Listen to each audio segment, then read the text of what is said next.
Pemirsa, selamat malam. Anda menyaksikan Prime Talk, tajam mendalam bersama saya Rory Asyari. Pemirsa, Gerindra semakin terbuka untuk meminta pemulangan Rizik Syihab sebagai salah satu syarat untuk rekonsiliasi. Tidak hanya itu, Sekjen Gerindra Ahmad Muzani juga meminta pembebasan dari sejumlah orang yang merupakan pendukung Prabowo yang saat ini ditahan dikarenakan diduga melakukan pelanggaran hukum. Nah, sejumlah pengamat politik sementara itu mengatakan bahwa permintaan pemulangan Rizik adalah sebuah retorika, dikarenakan Gerindra tidak mau mengecewakan dan juga kehilangan pendukung yang berada di belakang Rizik Syihab. Pertanyaannya kemudian, betulkah Gerindra tersandra Rizik? Nah, sebelum mendiskusikan hal tersebut, kita akan lihat terlebih dahulu sejumlah data dan juga fakta berikut ini. Pemirsa, usulan pemulangan Rizik awalnya ditweetkan oleh Dhanil Anzar Simanjuntak yang merupakan juru bicara BPN di Twitter. Dia mengatakan, bila narasi rekonsiliasi politik mau digunakan, agaknya yang paling tepat adalah beri kesempatan kepada Habib Rizik kembali ke Indonesia, stop upaya kriminalisasi, semuanya saling memaafkan. Nah, kemudian sejumlah kader dari Gerindra mengatakan bahwa ini merupakan pendapat pribadi Dhanil. Ini merupakan bukan suara dari Gerindra. Namun kita pun masih ingat ketika tanggal 27 Februari 2019 lalu, Prabowo juga ramai diberitakan oleh media mengatakan hal ini. Begitu saya menang, saya akan mengembalikan Rizik Syihab kembali. Saya akan mengirimkan pesawat saya sendiri untuk menjemput beliau. Ini dikatakan Prabowo pada waktu itu pada tanggal 27 Februari 2019. Nah, belakangan Sekjen Gerindra Ahmad Muzani, pemirsa, juga menyatakan bahwa pemulangan Rizik ke Indonesia dan pembebasan pendukung Prabowo yang dipenjara karena terlibat kasus hukum menjadi syarat rekonsiliasi. Jelas usulan ini ditolak mentah-mentah oleh koalisi Jokowi Ma'ruf. Nah, kita kemudian bertanya-tanya, banyak orang yang bertanya, kalau misalnya mau pulang, ya pulang saja begitu. Toh perginya sendiri, ya pulangnya harus sendiri. Itu adalah setidaknya yang dikatakan oleh sejumlah tokoh termasuk Muldoko. Nah, padahal kasus-kasus Rizik kalau misalnya kita lihat di sini, dua kasus utama yang sudah naik ke tingkat penyidikan ini sudah dihentikan oleh polisi, yakni kasus dugaan cat pornografi dan juga kasus dugaan penghinaan Pancasila sudah di-drop. Polda Metro Jaya dan juga Polda Bandung sudah mengeluarkan SP3 untuk dua kasus ini. Namun ada belasan kasus yang Rizik Syihab ini dilaporkan oleh sejumlah pihak. Kami menyampaikan di sini 5 diantaranya, namun sebenarnya ada belasan kasus-kasus yang dilaporkan. Salah satunya adalah kasus penghinaan budaya Sunda. Desember 2015, ada juga penodaan Pancasila, ada juga kasus Palu Arit pada rupiah begitu, kemudian juga dugaan penodaan agama. Nah, kasus-kasus ini belum naik pada penyidikan, baru berupa laporan. Artinya status hukum dari Rizik Syihab barulah terlapor. Nah, Dubes RI di Arab Saudi, pemirsa, juga mengatakan, Agus Maftu Abe Gabriel menyatakan bahwa jika ingin pulang, Rizik Syihab harus membayar denda ke pemerintah Saudi Arabia karena overstay. Izin visa untuk tinggalnya telah melebihi batas waktu begitu. Biayanya adalah 110 juta rupiah. Dengan asumsi Rizik di sana bersama dengan istri dan juga 3 orang anaknya, menurut Agus tinggal dikali saja 110 juta dikali 5 orang yang overstay begitu. Namun, menurut Agus, bila di Arab Rizik tersangkut kasus hukum, dia pun tidak bisa serta-merta pulang. Tentu saja ada mekanisme hukum di sana. Dan dengan membayar denda 110 juta dikali 5 orang itu, Rizik juga belum tentu bisa langsung pergi kalau misalnya masih tersangkut kasus hukum. Adapun masih ingat tentunya ada gambar bendera ISIS begitu, bendera ISIS yang ada di belakang rumah Rizik. Ini oleh Rizik Syihab sudah dibantah melalui tayangan video di YouTube bahwa bukan dia yang menempelkan dan dia tidak tahu siapa ataupun motifnya kenapa tiba-tiba ada bendera yang tertempel di belakang rumahnya tersebut. Nah, kini status dari kasus ini pun kita juga belum tahu pasti. Sehingga pendapat dari Agus Maftu Abe Gabriel yang mengatakan bahwa saat ini status hukum Rizik pun di Arab Saudi belum jelas, kita pun juga belum tahu seperti apa sebenarnya kasusnya di sana. Nah, pertanyaan kemudian pemirsa, haruskah rekonsiliasi bila syaratnya adalah barter kasus hukum dan juga barter pemulangan Rizik Syihab? Nah, betulkah Gerindra tersandra Rizik? Itu adalah pertanyaan kita malam hari ini untuk kita bahas dengan 4 orang narasumber yang telah hadir di studio. Yang pertama ada Kawendra Lukistian, juru bicara BPN Prabowo Sandi. Bang Kawendra, selamat malam. Selamat malam. Terima kasih telah hadir di sini. Ada juga Bang Teguh Taufikul Hadi, juru bicara TKN Jokowi Ma'ruf. Bang Taufik, selamat malam. Selamat malam. Assalamualaikum. Waalaikumsalam. Ada juga Mas Adi Praitno, pengamat politik dari UIN Syarif Hidayatullah, sekaligus Direktur Eksekutif Parameter Politik. Mas Adi, selamat malam, Mas. Selamat malam, Rory. Saya juga akan menyapa Bang Jamin Ginting, pakar hukum pidana. Bang Jamin, selamat malam. Selamat malam, Mas Rory. Saya akan minta penegasan terlebih dahulu ke Bang Kawendra. Betulkah kepulangan Rizik Syihab ini menjadi syarat rekonsiliasi? Begini, selamat malam semuanya. Jadi yang perlu diketahui itu sejak awal mengenai wacana pemulangan Habib Rizik sebagai yang harus ditempatkan dengan rekonsiliasi itu adalah gagasan dari Bang Dhanil secara pribadi. Tapi yang tadi kita ya tayangkan. tapi walaupun seperti itu harusnya tidak dimaknai negatif. Toh ada nilai positifnya juga di sana. Tapi bukankah itu juga disampaikan oleh Pak Prabowo pada Februari lalu? Betul gitu. Jadi harus dimaknainya positif. Jangan semua yang dikatakan disampaikan oleh kami di pihak 02 ini selalu negatif. Jadi ini adalah bagian dari bagaimana rekonsiliasi nasional. Toh walau bagaimanapun kalaupun Habib Rizik kembali ke Indonesia ini banyak irisan yang luar biasa. Artinya banyak irisan positifnya. Toh banyak pendukungnya yang hatinya maksudnya terobati dengan selama ini yang terjadi. Menurut Jadi Anda akan harus dimaknai. Jadi harus dimaknai secara positif. Jangan selalu dinyinyiri ketika ada usulan-usulan seperti ini. Jangan selalu dimaknai negatif. Bang Taufik, perlukah rekonsiliasi bila syaratnya adalah salah satunya pemulangan Rizik Syihab? Kalau menurut saya, kan kalau rekonsiliasi itu ada rumusnya. Nah, kalau dimasukkan ke dalam rumus itu nggak masuk. Karena apa? Rekonsiliasi itu adalah rumusnya rumus politik. Kenapa nggak masuk? Seni politik. Oke. Ya. Sedangkan persoalan Habib Rizik itulah persoalan hukum. Jadi menurut saya, yang satu adalah seni, boleh fleksibel, yang satu lagi persoalan hukum.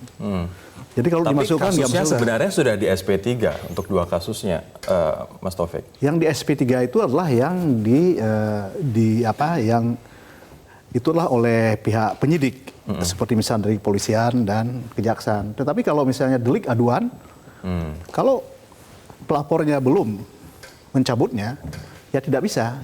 Jadi harus diselesaikan itu. Nah, ketika itu adalah delik aduan, maka tidak bisa kemudian kekuasaan mengintervensi. Menurut saya begitu. Artinya seharusnya rekonsiliasi ini harusnya seperti apa? Menurut saya rekonsiliasi itu adalah sebuah komitmen kebangsaan kita. Jadi di situ persoalannya. Jadi kalau kita mau rekonsiliasi, itulah kita berpikir bangsa kita ke depan ini bagaimana seharusnya. Ya kan? Nah, jadi tidak harus beririsan dengan persoalan-persoalan tuntutan tertentu. Nah, kalau kita memasukkan hal-hal yang kemudian pragmatis seperti itu, maka itu bukan lagi rekonsiliasi, tetapi itu barangkali kita barter politik. Ya, itu menurut saya berbeda. Mas Kawendra, ini kemudian katanya tidak klop. Dikarenakan rekonsiliasi adalah hal yang politik, sementara Rizik Syihab adalah suatu hal yang bersifat hukum. Oke, begini. Sekarang target terakhir dari rekonsiliasi itu apa sih? Artinya bagaimana masyarakat ini sama-sama adem, ya. Setelah polarisasi yang terbentuk kemarin dari proses, bahkan kalau kita mau tarik panjang dari 2014, 2017, bahkan 2019. Apapun itu syaratnya termasuk barter hukum. Bukan seperti itu juga, tapi kan ini akan memberikan rasa yang luar biasa. Sekarang toh beberapa kasus Habib Rizik telah SP3. Dan kemarin ketika pihak Habib Rizik ini menyatakan bahwa sempat 2 kali akan pulang ke Indonesia. Tapi di bandara itu ternyata tidak diizinkan oleh pemerintah Arab Saudi. Dan ketika ditanya kenapa tidak diizinkan, silahkan Anda berkomunikasi saja dengan pemerintah Anda. Jadi harus dimaknai seperti ini. Di sini saya yakin kok Pak Jokowi, Pak JK itu mau membuka portal. Menurut Anda yang membuka portal untuk rekonsiliasi ini seperti ini. Yang menurut Anda yang menghalangi siapa? Ya, yang jelas beginilah. Yang jelas bukan persoalan-persoalan teknis yang disampaikan oleh Bapak Dubes. Soal overstay dan hal-hal teknis itu bisa mudah lah diselesaikan. Tidak seberapa lah gitu. Bahkan umat Islam juga patungan sehari selesai gitu kalau misalnya betul-betul harus seperti itu. Jadi yang harus dimaknai seperti itu, Mas. Artinya yang menghalangi dia pulang sebenarnya apa menurut Anda? Yang jelas gini, kami menyebutnya ada faktor X. ada invisible hand yang jelas memang mungkin Pak Dubes pun tidak paham hal ini.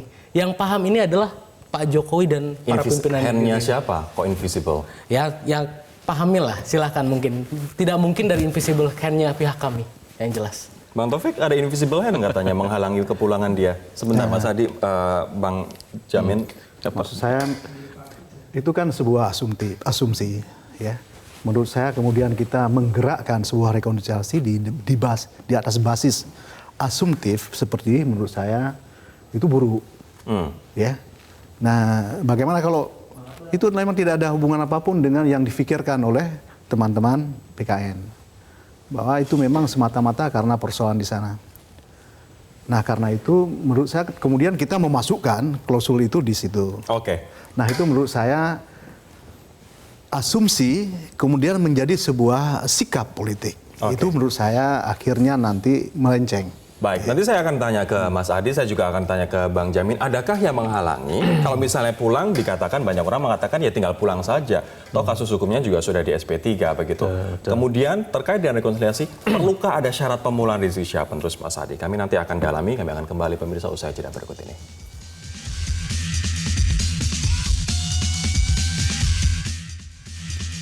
Mas Adi, betulkah Gerindra tersandra Rizik, Mas? Terlampau ekstrim pasti KPN ini nggak setuju dengan Sandra. Tapi yang jelas memang ini semacam hutang budi politik yang harus dibayar oleh Prabowo. Apalagi memulangkan Habib Rizik itu sudah lama dideklarkan oleh Prabowo dan pendukungnya melalui Istimewa Ulama. Satu forum yang menurut mereka cukup sakral ya, yang menyangkut dukungan politik ke Prabowo. Ini yang kemudian sepertinya ingin didaur ulang oleh Prabowo dan timnya, bahwa Habib Rizik ini menjadi salah satu klausul yang harus disertakan dalam rekonsiliasi. Walaupun misalnya hasilnya adalah tidak menang begitu Prabowo. Tidak menang betul, cuman memang problemnya ini paradok. Kalau rekonsiliasi ini harus memunculkan Habib Rizik, ulama dan anti ulama, ini justru akan memunculkan luka lama yang sebenarnya perlahan sudah mulai kita tutupi. Kan pertarungan kita itu dalam Pilpres pertarungan antar ulama dan enggak ulama. Ada yang dituduh anti umat Islam, kriminalisasi dan semacamnya. Kalau ini selalu dikunyah, di blow up kepada publik, saya kira rekonsiliasi ini jalan yang ditempuh itu harus berliku dan mendaki, tidak automatically. Kan sebenarnya sudah bagus ketika rekonsiliasi dikaitkan dengan sharing power, sesuatu hal yang alamiah dalam politik bagi-bagi kekuasaan. Dulu misalnya Soekarno kabinet rekonsiliatifnya adalah dengan membentuk demokrasi parlementer. Dia persilahkan elit-elit itu bertarung dari berbagai daerah. Kalau sekarang kemudian agak susah kita mencari formula rekonsiliasinya. Apakah Anda melihat ada kekhawatiran dari Prabowo dan juga Gerindra akan kehilangan pendukungnya yang juga merupakan pendukung, sebagian merupakan pendukung Rizik Syihab bila nanti janjinya tidak terpenuhi? Betul, itu yang kita lihat sebenarnya sejak 2019 ini Gerindra, Prabowo dan teman-teman itu agak relatifly dekat dengan kelompok Islam kanan dalam tanda kutip. Ini yang sebenarnya ingin dipelihara untuk jangka panjang. Padahal kalau kita tracking elektabilitas Prabowo dan bahkan Gerindra terlampau tidak signifikan bagi kami yang peneliti ini karena terlampau dekat dengan kelompok-kelompok kanan ini. Anda lihat itu tidak signifikan dukungannya bagi Prabowo? Kalau Mas? menurut saya tetap signifikan, tapi justru ini membuat kabur kelompok-kelompok yang selama ini sudah nyaman dan firm mendukung Gerindra dan Prabowo. Kelompok minoritas, non-muslim, dan aktivis-aktivis lain yang memang menjadi irisan pemilih Prabowo yang nasionalis. Kalau terlampau kanan, maka basis nasionalis Gerindra dan Prabowo ini secara perlahan justru akan meninggalkan. Betul, ini karena ketakutan Mas Kawendra kehilangan dukungan. Harus kita ketahui juga Pak Prabowo dan Bang Sandi itu tipikalnya bukan orang yang meninggalkan pendukungnya. Dia akan selalu peduli dengan apa yang terjadi bagi para pendukungnya. Contohnya, upaya Pak Prabowo melalui Direktorat Hukum dan Advokasi BPN, alhamdulillah sudah berhasil dengan komunikasi yang baik membebaskan ratusan orang yang pendukung kami yang tadinya ditahan. Masih ada 361 orang yang naik ke tingkat penyidikan ke kejaksaan. Masih ada. Artinya kita tidak akan pernah membiarkan yang namanya pendukung kami ketika dalam keadaan seperti apa, kita akan satu care. Itulah negarawannya Pak Prabowo. Kalau Bang Jamin melihatnya sebenarnya ada yang menghalangi tidak sih dari perspektif hukum untuk Rizik pulang ke Indonesia? Ya, saya kira ada beberapa hal yang mengakibatkan suatu negara tersebut tidak dapat lagi menerima kewarganegaraan orang yang memang sudah memiliki warga negara tersebut. Contohnya WNI tidak boleh lagi datang ke WNI. Kenapa dia tidak boleh datang ke WNI, ke negara Republik Indonesia? Karena dia kehilangan kewarganegaraannya. Bagaimana orang bisa kehilangan kewarganegaraannya? Bisa jadi karena dia sudah masuk tentara negara asing atau dia menjadi penduduk warga negara asing yang sudah memiliki kewarganegaraan asing tersebut. Tapi sekarang pertanyaan, apakah Habib Rizik ini sudah punya kewarganegaraan baru? Tidak juga. Apakah dia ikut suatu tentara asing? Tidak juga. Jadi saya kira itu adalah hak asasi bagi seorang Habib Rizik untuk datang ke Indonesia, dan tidak ada satupun bahkan pemerintah yang bisa menghalangi dia untuk bisa hadir di Indonesia. Kalau sampai itu bisa dibawa ke mahkamah internasional karena itu melanggar hak asasi manusia orang untuk bisa tinggal di negaranya sendiri. Nah, itu saya kira tidak mungkin bisa terjadi bagi seorang yang memiliki kewarganegaraan. Baik. Nah, kalau permasalahannya dia ada masalah hukum di suatu negara di mana dia tinggal, dia harus menyelesaikan dulu, baru dia boleh meninggalkan negara tersebut untuk bisa kembali ke negaranya. Apakah ada informasi terkait dengan kemarin yang dugaan pemasangan bendera ISIS di belakang itu saat ini bergulir seperti apa? Saya kira kalaupun sampai ada berita tentang hal itu, tentu ada suatu permulaan penyidikan di negara tersebut. Tapi sampai sekarang kan kita belum ada kabar. Betul. Yang paling terkini yang sudah disampaikan tadi adalah masalah overstay. Overstay ini ada dua kemungkinan sanksi. Pertama adalah sanksi denda, yang kedua adalah sanksi kurungan atau penjara dalam konteks kita di sini. Tapi konsepnya ini masalah administratif. Selesai dendanya, maka untuk kurungannya tidak ada. Tapi kalau kelamaan nanti bisa juga berakibat kepada... Artinya dia ingin pulang, tapi tidak bisa pulang karena menurut Anda ada yang invisible hand itu. Bang Taufik, Anda setuju nggak? Sebenarnya Rizik Syihab juga pengen pulang, tapi nggak bisa pulang karena invisible hand itu. Saya tidak terlalu yakin.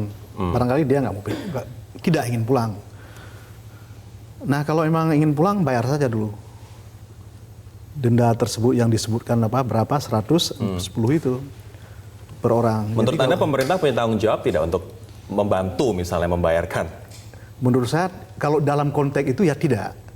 Karena nanti kalau itu diambil oleh pemerintah, maka banyak sekali warga negara di luar negeri nanti harus dibayar seperti itu. Padahal itu adalah sebuah tindakan bukan karena yang mendesak, tetapi karena keinginannya sendiri. Menurut saya itu tidak bisa juga diambil alih oleh pemerintah, menurut saya. Artinya kalau dia ingin pulang, menurut Anda ya pulang saja? Menurut saya pulang saja. Jadi bagaimana menunjukkan bahwa dia sudah pulang? Dia sudah membayar tersebut. Jadi ketika dia membayar tersebut, jelas bahwasanya dia ingin pulang. Nah, baru kemudian dilanjutkan dengan pernyataan berikut, bahwa Anda tidak bisa pulang. Kenapa? Karena Anda tanyakan sendiri kepada pemerintah Anda. Baru dilanjutkan itu. Tapi kalau membayar saja pun belum, itu nggak bisa dilanjutkan dengan kata-kata tersebut. Baik, saya akan ke Mas Adi. Mas Adi, apakah Indonesia memerlukan Rizik Syihab? Saya kira perlu, tapi memang prosesnya harus alamiah. Tidak perlu ada dramatisasi seakan-akan pulangnya itu dihalang-halangi atau karena ditolak oleh pemerintah. Toh semuanya sudah bicara, duta besar sudah bicara, Menko juga bicara, hampir semua elemen bicara. Silahkan datang ke Indonesia, tidak ada persoalan apapun. Bahkan kasus-kasus hukumnya sudah di SP3. Dalam konteks inilah saya kira Mas Rory, datang-datang saja, pulang-pulang saja, secara alamiah tanpa harus dikaitkan dengan Jokowi, dengan Pilpres. Karena soal Habib Rizik ini sejak awal memang tidak ada kaitannya dengan Pilpres. Tapi menurut Anda tadi Bang Kawendra mengatakan ada invisible hand itu. Nah, itu yang harus dibuktikan. Nggak bisa ngomong invisible hand atau syai'un itu bahasa kita. Sesuatu itu yang tidak bisa ditangkap. Karena politik, dasar hukum tidak bisa melalui feeling dan perasaan.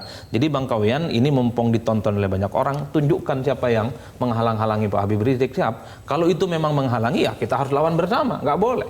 Karena dia adalah warga negara juga. Begini Bang Adi, permasalahan ini sebetulnya Habib Rizik ini sudah ingin pulang beberapa waktu ketika kalau katakanlah kita bicara soal teknis sebelum ada permasalahan overstay. Tapi ketika ingin pulang di bandara itu tidak diizinkan pulang. Diminta Anda berkomunikasi dengan pemerintah Anda. Kalau kita konteksnya adalah komunikasi dengan pemerintah Anda dan pemerintah kita yang tahu, emang orang-orang seperti kita paham. Setelah itu sudah mencoba lagi belum Bang Kawendra? Dubes pun saya yakin tidak paham. Setelah itu sudah mencoba lagi apalagi gitu kan. Setelah itu, saya belum tahu update-nya yang jelas. Saya belum tahu yang jelas update-nya. Cuman yang terakhir ini adalah ketika dia berusaha untuk pulang yang kedua itu tetap masih tidak bisa. Seperti itu. Jadi kalau ditanya invisible hand-nya siapa? Jangankan saya, dubesnya aja saya yakin tidak tahu. Seperti itu. Yang tahu itu hanya Pak Jokowi dan Pak JK. Jadi begini, Yang tahu hanya Pak Jokowi, Pak JK itu kuncinya. Justru saya lihat ini kebalikan dari sisi hukum ya. Konteks hukum itu adalah suatu negara justru melindungi seorang yang mempunyai tindak pidana yang berbeda ideologi dengan negara di mana dia tinggalkan. Jadi contohnya di Arab, dia bisa memberikan perlindungan terhadap seseorang yang dianggap sebagai pelaku tindak pidana yang berpaham ideologi, bukan kriminal umum ya. Dia bisa melindungi dia untuk tidak diambil oleh Interpol ataupun negara tersebut. Kalau ini dia malah bukan mau dilindungi, malah diberikan kesempatan untuk kembali ke negaranya dan bukan penjahat yang kaitannya dengan paham ideologi. Jadi tidak ada alasan bagi suatu negara seperti Arab Saudi untuk menahan orang tersebut dan tidak ada lagi kepentingan orang Indonesia. Sebenarnya orang Indonesia pengen supaya kembali, supaya masalah hukumnya bisa diselesaikan. Justru kebalikan, kalau tadi disebutkan ada yang menghalangi. Kalau menurut saya justru pemerintah Indonesia pengen supaya Habib Rizik kembali untuk menghadapi kasus-kasus yang terjadi di Indonesia ini supaya bisa diselesaikan. Iya, karena ada delik aduan tadi, ada juga kasus-kasus pidana yang harusnya diselesaikan. Tapi mungkin ini kemungkinan analisanya adalah adanya ketakutan apabila kasus itu bisa reactivate, diaktifkan kembali. SP3 tidak, bukannya diponering. SP3 kalau misalnya ada alat bukti, Bang Jamin mohon saya dikoreksi kalau salah, bisa kembali lagi di-reactivate. Begitu juga dengan laporan apabila belum dicabut, apabila ada bukti bisa di-reactivate. Nah, bagaimana ini kemudian menurut Anda, apakah ini memang benar-benar yang menghantui Rizik Syihab sehingga tidak pulang-pulang atau apa? Mohon ditahan terlebih dahulu. Harus terlebih dahulu. Iklannya sudah banyak yang ngantri, Bang. Kami akan kembali sesaat lagi. Kemungkinan adalah mungkin Rizik Syihab takut kasus-kasusnya yang baik yang di SP3 maupun yang merupakan dia statusnya terlapor ini bisa direaktivasi lagi, Bang Jamin. Saya kira kalau SP3 syaratnya adalah apabila ditemukan suatu alat bukti baru sehubungan dengan kasus tersebut. Tapi pada umumnya kalau konteks SP3 itu jarang ditindaklanjutin. Yang menjadi kekhawatiran mungkin tadi sisa-sisa laporan yang masih gantung, yang kemungkinan besar masih akan dinaikkan. Tetapi pun sebagai warga negara yang baik ya, dalam konsep berhadapan dengan hukum, harusnya dia menghadapinya. Toh juga, tadi sudah kita cerita, ahli politik mengatakan masa Pak Habib Rizik itu kan cukup banyak di Indonesia. Justru itu menjadikan potensial bagi dia untuk memberikan dukungan moral paling tidak bagi dia untuk menghadapi kasusnya. Seorang pejuang tentu dia akan menghadapi apapun resiko yang dihadapinya untuk memperjuangkan umatnya. Bukan dalam konteks dia takut berhadapan dengan hukum. Itulah apakah betul Rizik Syihab takut menghadapi masalah-masalah hukumnya? Habib Rizik itu tidak takut dengan permasalahan hukum gitu. Dia itu seorang pejuang, saya sepakat dengan Bang Jamin tadi. Cuman justru yang dia ingin adalah bagaimana jangan sampai bangsa ini terpecah belah. Sekarang bayangkan, coba kita bayangkan kalau Habib Rizik pulang, mungkin ini pertimbangan pribadi dan ini pendapat saya ya, Habib Rizik pulang. Tapi sebentar, banyak orang, sebentar, banyak orang justru yang melaporkan Rizik Syihab dikarenakan mendelegitimasi Pancasila. Sampurasun dibilang sampuracun. Bukankah itu sebenarnya merusak persatuan? Bukan, begini. Kan itu ada konteksnya sendiri. Secara hukum saya tidak paham. Bagaimana logikanya menyatukan nation dengan memecah belah nation? Coba. Gini, Mas Rory jangan salah juga. Ketika katakanlah kita bayangkan Habib Rizik pulang ke sini. Lalu ada proses hukum hingga membuat bergejolak para pendukungnya. Habib Rizik tidak ingin seperti itu, saya yakin. Dan yang harus dilihat juga jangan selalu negatifnya. Habib Rizik ini walau bagaimanapun dia menegakkan apa yang hak, apa yang batil. Kita harus lihat positifnya menurut juga. Persepsi? Banyak sekali kok. Ketika bencana-bencana dimulai, organisasi yang dia dirikan paling depan. Di Aceh, di mana organisasi yang dia dirikan paling depan ketika berbicara kemanusiaan. Jadi jangan selalu dilihat negatifnya saja, ada positifnya. Jadi kalau misalnya, ya itu kan cara bagaimana memframing. Saya beritahu kan, ketika di Aceh terjadi, saya dulu di Media Indonesia Group. Ketika terjadi tsunami di sana, yang pertama sekali datang pada hari ketiga adalah Media Indonesia Group.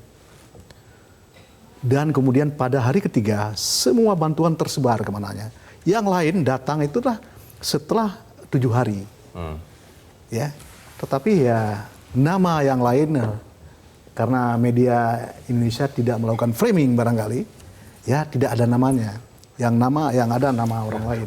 Tapi saya ingin mengatakan, kalau hal yang seperti itu adalah kemudian bukan harus kita membawa sudah di depan di dalam konteks kita. Maksudnya itu sudah seharusnya?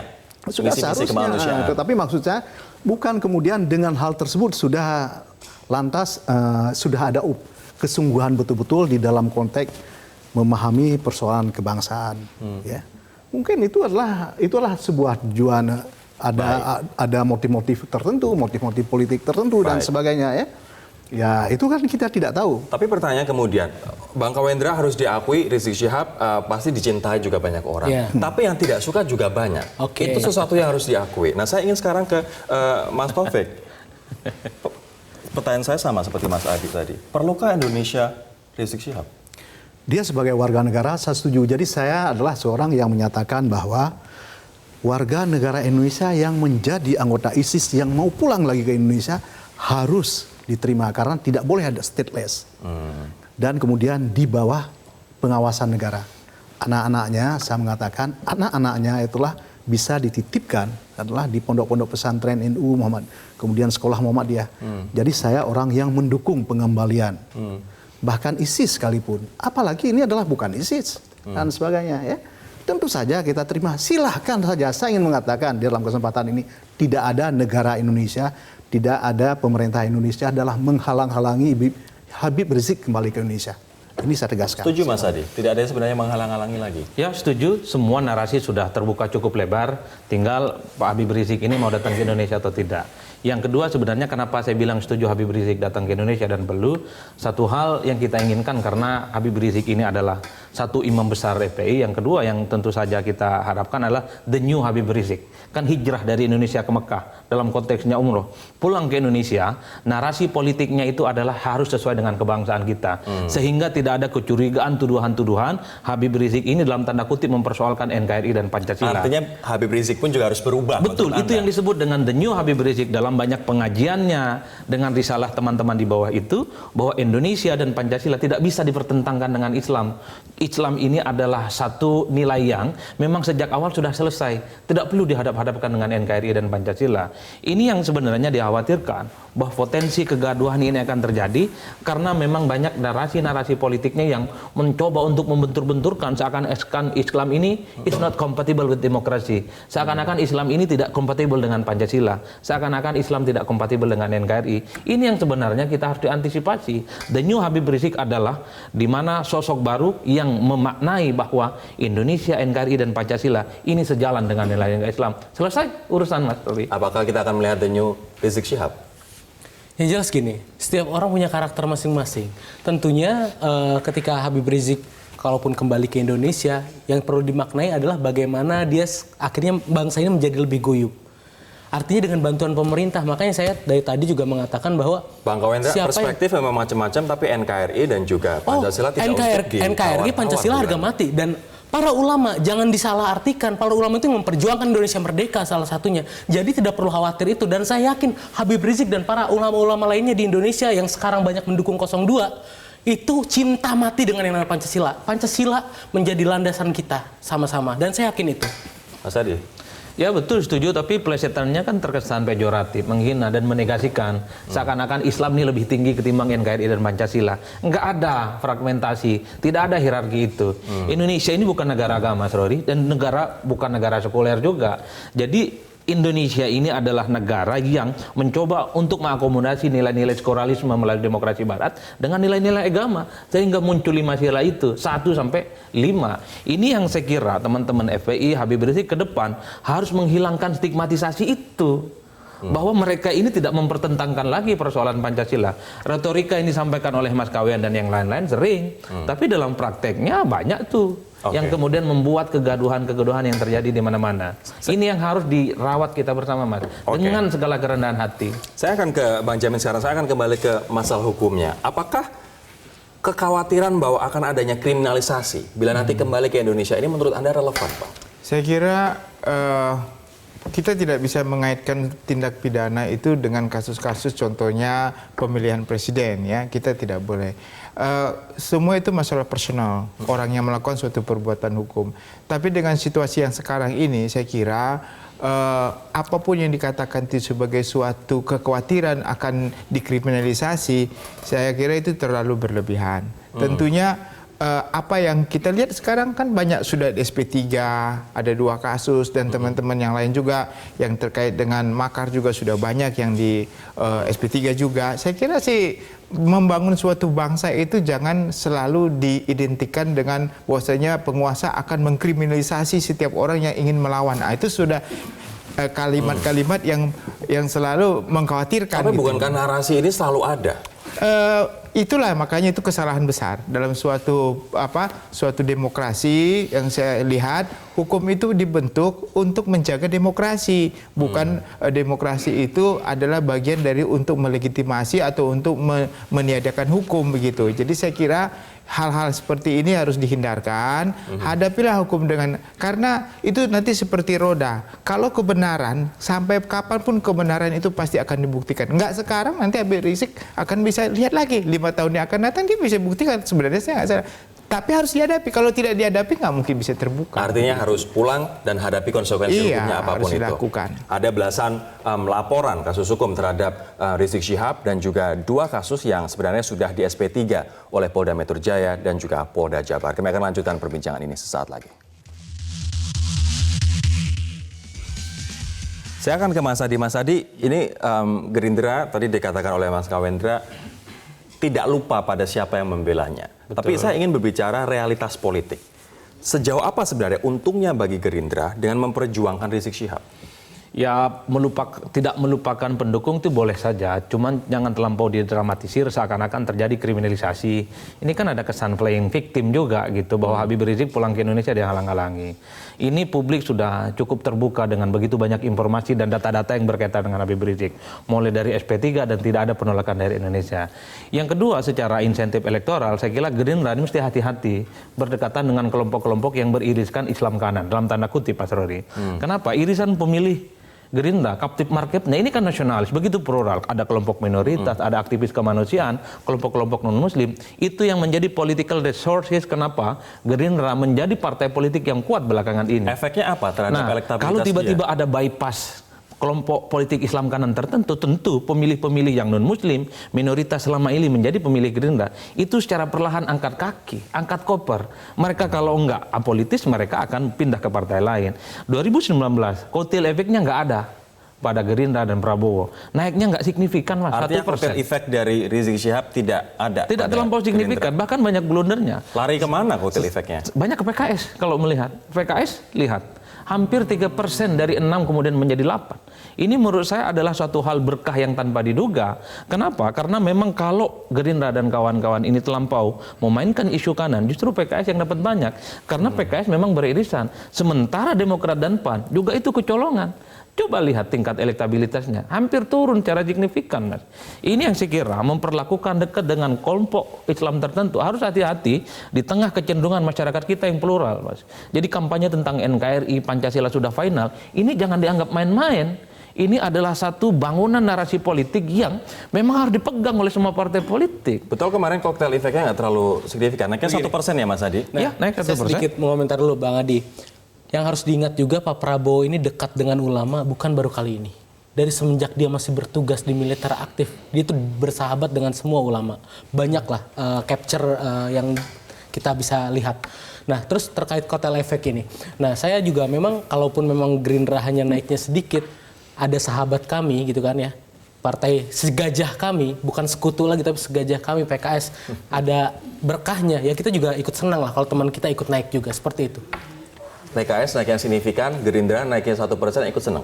Yang jelas, yang terbaik itu adalah setiap tahapan itu harus ada perbaikan.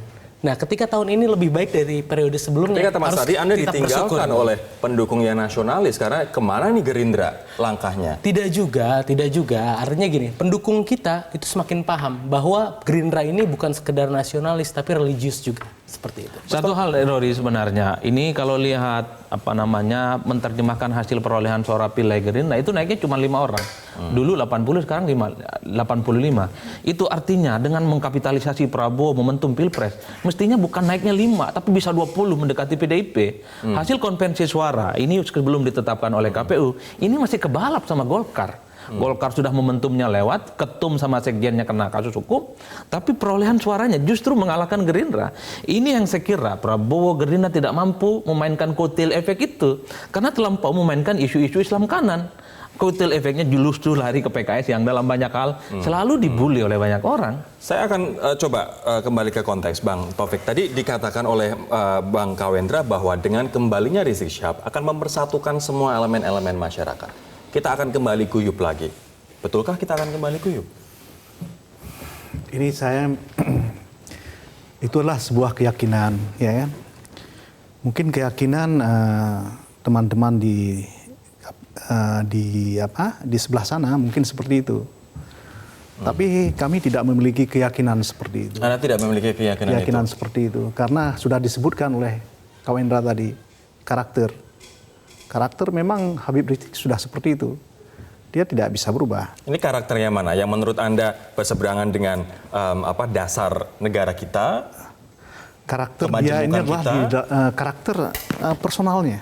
Jadi seperti itu. Jadi mungkin orang mengatakan ini adalah belak-belakan. Tetapi menurut saya ketika narasinya itulah disampaikan lebih jauh, maka orang merasakan ada tabrak-tabrakan tertentu ya dengan pemahaman orang tentang kebangsaan kita. Baik.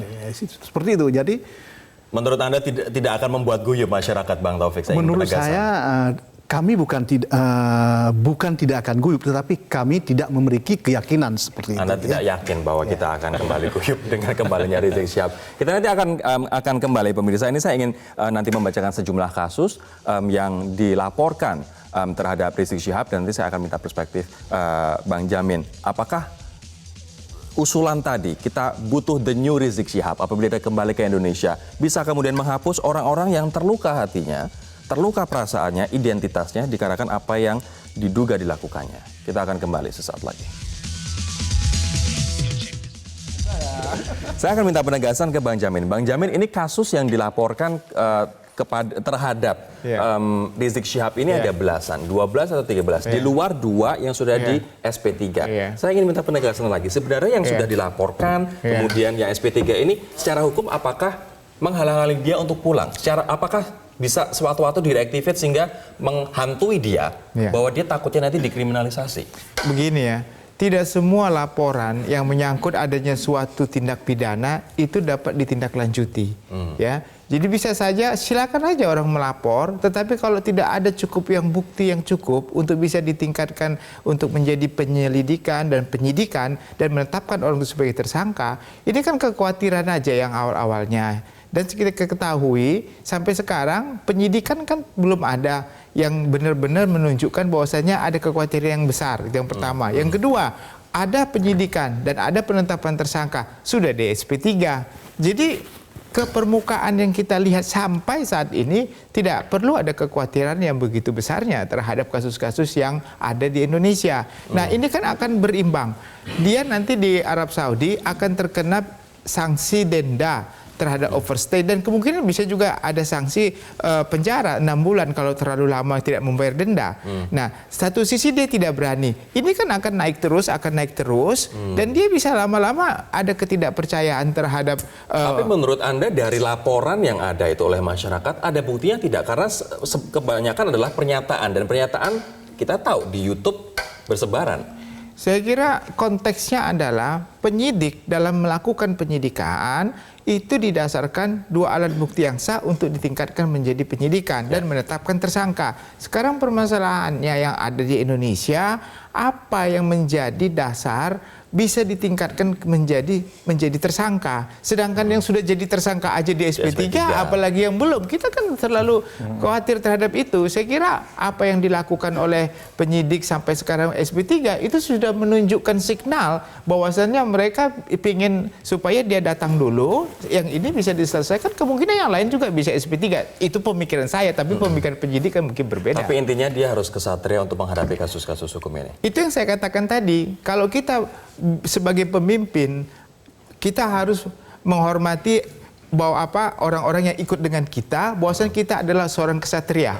Dan itu yang kita hadapi. Sejelek-jelek apapun yang kita hadapi, walaupun kita contohnya tadi ada kriminalisasi dan segala macam yang diduga, ya kita datangin aja. Kan kita nanti waktulah yang berbicara. Baik, Begitu. Mas Adi, ini ada sejumlah kasus yang menyinggung banyak orang, seperti penghinaan budaya Sunda. Ini bahkan dilaporkan oleh mantan Kapolda Jabar Anton Carlyan dan masyarakat Sunda sakit hati terkait dengan Sampurasun itu. Kemudian juga provokasi pemuka agama, ujaran kebencian yang dilaporkan organisasi Massa Patriot Garuda Nusantara. Ada juga Palu Arit dalam rupiah dan bahkan pelecehan profesi Hansip. Ya. Dengan masyarakat yang terluka ini menurut Anda dari kacamata politik, dengan nanti mungkin siapa tahu ada the new Rizik Syihab, apakah ini mereka bisa terobati, Mas?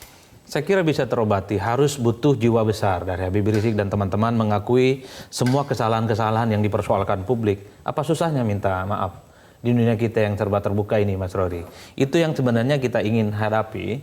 Kalau Habib Rizik datang, semua persoalan-soalan stigmatisasi hadap-hadapan Islam dan Pancasila, kemudian statement-statement yang agresif secara verbal itu juga harus dikurangi. Asal dia minta maaf. Ajal minta maaf secara terbuka gitu, kalau ini adalah sebagai bagian rekonsiliasi, itu lupakan kita semua, kita bicara tentang ke depan. Ini yang sebenarnya kita inginkan, baru kemudian yang diinginkan oleh Mas Kawen itu terjadi, bisa guyup, tapi nggak bisa. Satu faksi itu merasa dirinya paling benar dan orang lain salah. Minhum dan minna. Hanya kelompok saya lah yang benar dan kelompok lain yang salah. Iyu kafir dan saya Islam. Nggak bisa begitu, Mas. Ini adalah negara Indonesia. Soal baik dan benar itu bukan kita yang menentukan, tapi Allah Subhanahu wa Ta'ala. Bang Kawendra, akankah dia minta maaf?